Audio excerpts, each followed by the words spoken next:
Hi hello welcome back to our channel kannammaKattappa. So இன்றைக்கி நம்ம வீடியோவில் என்ன பார்க்க போகிறோம்னு பார்த்தீங்கன்னா, எங்கள் வீட்டில் வந்து மிஷின் இருக்குது. பட் ஆனால் எனக்கு ஸ்டிச் பண்ண தெரியாது. நான் வந்துட்டு ஓரம் மட்டும் அடிப்பேன், அல்லது நான் வந்துட்டு கிழிஞ்ச துணி மட்டும் அடிப்பேன் அப்படிங்கிறவங்களுக்கும், அல்லது எனக்கு பெடல் பண்ண தெரியாது ஆனால் நான் மோட்டரில் ஸ்டிச் பண்ணுவேன் அப்படின்னு சொல்கிறவங்களுக்கும் ரொம்ப ஒரு பேசிக்கான ஒரு ஸ்டார்டிங் இதுதான் ஸ்டிச்சிங்கில் வந்து ஸ்டார்டிங்காக இருக்கும்.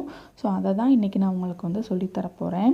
எனக்கு தெரிஞ்ச விஷயங்களை என்னால் முடிஞ்ச அளவுக்கு எனக்கு தெரிஞ்ச விஷயங்களை நான் அதில் வந்து ஷேர் பண்ணியிருக்கேன். நிறைய டிப்ஸ் அண்ட் ட்ரிக்ஸ் வந்து சொல்லி கொடுத்துருக்கேன். ஸோ வீடியோ வந்து ஸ்கிப் பண்ணாமல் பாருங்கள், அப்போ தான் நான் சொல்கிறது உங்களுக்கு புரியும். ஸோ வெயிட் பண்ணாமல் வீடியோக்குள்ளே போகலாம். ஆனால் அதுக்கு முன்னாடி ஒரு சின்ன ரிக்வெஸ்ட்டு, சேனல் இது வரைக்கும் நீங்கள் சப்ஸ்கிரைப் பண்ணலாம், சப்ஸ்கிரைப் பண்ணிக்கோங்க. அப்படியே பக்கத்தில் இருக்க பெல் பட்டனை கிளிக் பண்ணிட்டு ஆல் அப்படிங்கிற ஆப்ஷனையும் கிளிக் பண்ணிக்கோங்க. அப்போ தான் நான் அடுத்து போடுற வீடியோஸ்க்கு உங்களுக்கு நோட்டிஃபிகேஷன் வரும். நீங்கள் என்னோடய வீடியோஸை மிஸ் பண்ணாமல் பார்க்க முடியும். ஸோ வாங்க இப்போ வீடியோக்குள்ளே போயிடலாம். இப்போ நான் வந்து ஸ்டார்டிங் ரொம்ப பிகினருக்கு தான் நான் வந்து இந்த டிப்பெல்லாம் சொல்லி கொடுக்குறேன். ஏற்கனவே எனக்கு ஸ்டிச்சிங் தெரியும் அப்படிங்கிறவங்க கண்டிப்பாக அதை பார்க்கணுன்னு அவசியம் கிடையாது. ஸோ பார்க்கணுன்னு இஷ்டம் இருந்துச்சுன்னா கண்டிப்பாக நீங்கள் பார்க்கலாம். ஸோ இந்த மாதிரி ஒரு 2 லைனிங் கிளாத் எடுத்து வச்சுருக்கேன்.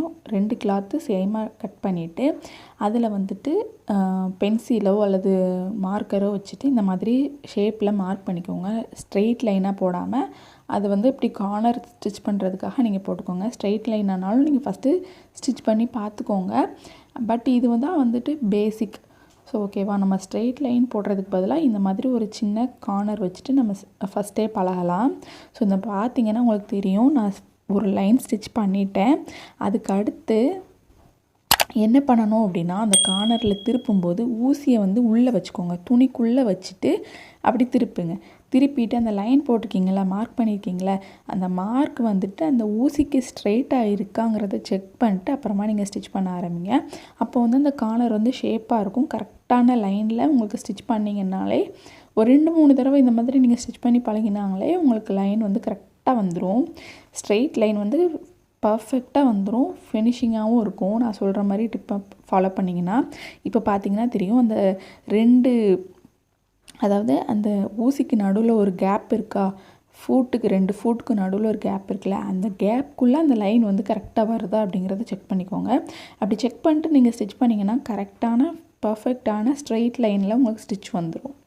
ஸோ இப்போ வந்துட்டு அந்த கார்னர் வந்து என்ன பண்ணணும் அப்படின்னா, நீங்கள் வந்து ஊசியை உள்ளே வச்சுட்டு தான் அந்த கிளாத்தை வந்து திருப்பணும்.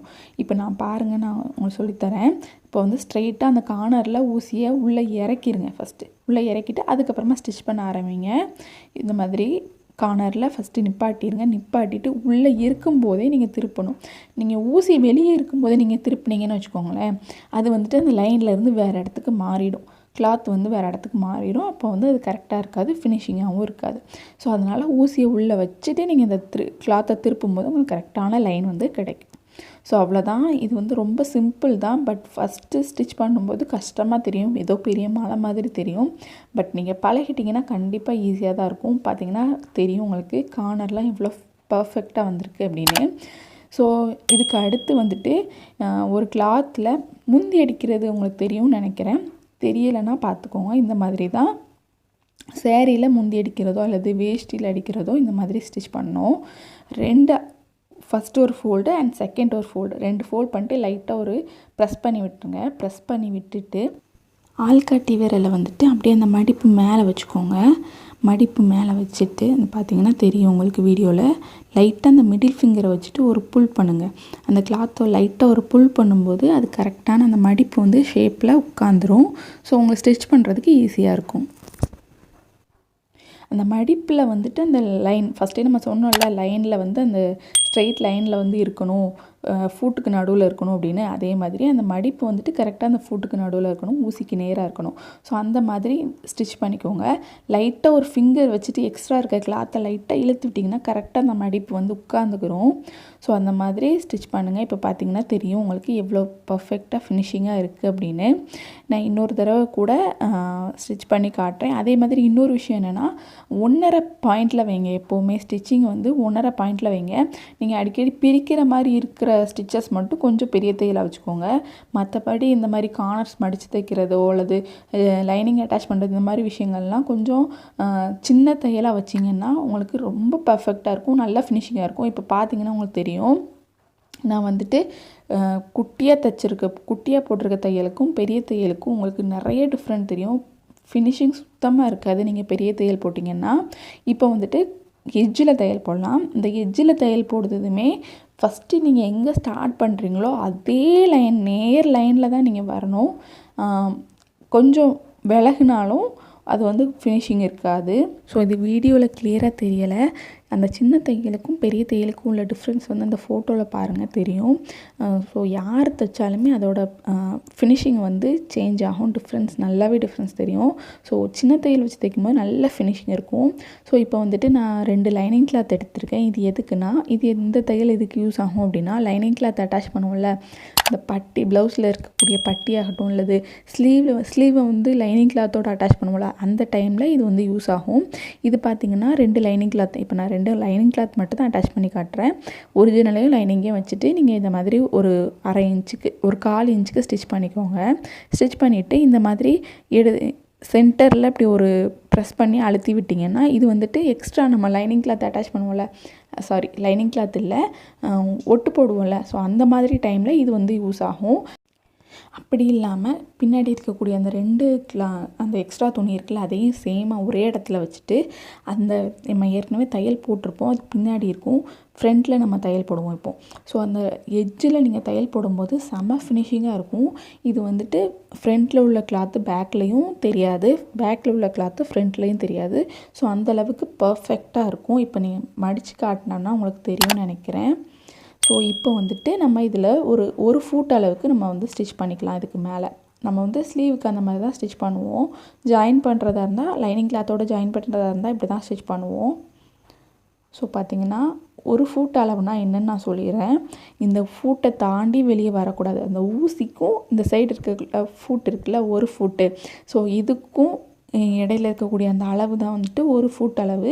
அதுக்கு அடுத்து அதுலேயே மார்க் பண்ணியிருப்பாங்க, இது வந்து 1/4 இன்ச் அளவு. அந்த ஃபூட்டுக்கு கொஞ்சம் வெளியே வந்தால் கூட அது 1/4 இன்ச் அளவாயிடும். ஸோ அதனால் அந்த ஃபூட்டுக்கு வெளியே வராமல் கரெக்டாக அந்த ஃபூட் அளவுக்கு தைக்கிறது தான் ஒரு ஃபூட் அளவு. ஸோ அந்த அளவுக்கு நம்ம வந்து ஸ்டிச் பண்ணிக்கலாம். இது வந்து செம பர்ஃபெக்டாக இருக்கும். கண்டிப்பாக எல்லாருமே ட்ரை பண்ணி பாருங்கள். எல்லாருக்கும் புரிஞ்சிருக்கும்னு நினைக்கிறேன் இந்த வீடியோ. ஸோ இதுக்கப்புறம் வந்துட்டு நம்ம ரவுண்ட் ஷேப் எப்படி ஸ்டிச் பண்ணுறதுன்னு பார்ப்போம்.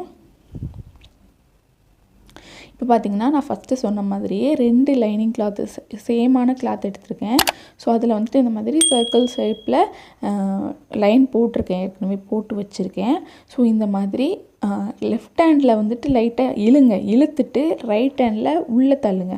ஸோ இந்த மாதிரி பண்ணும்போது அந்த ரவுண்ட் ஷேப் வந்து கரெக்டாக உங்களுக்கு உட்காரும்.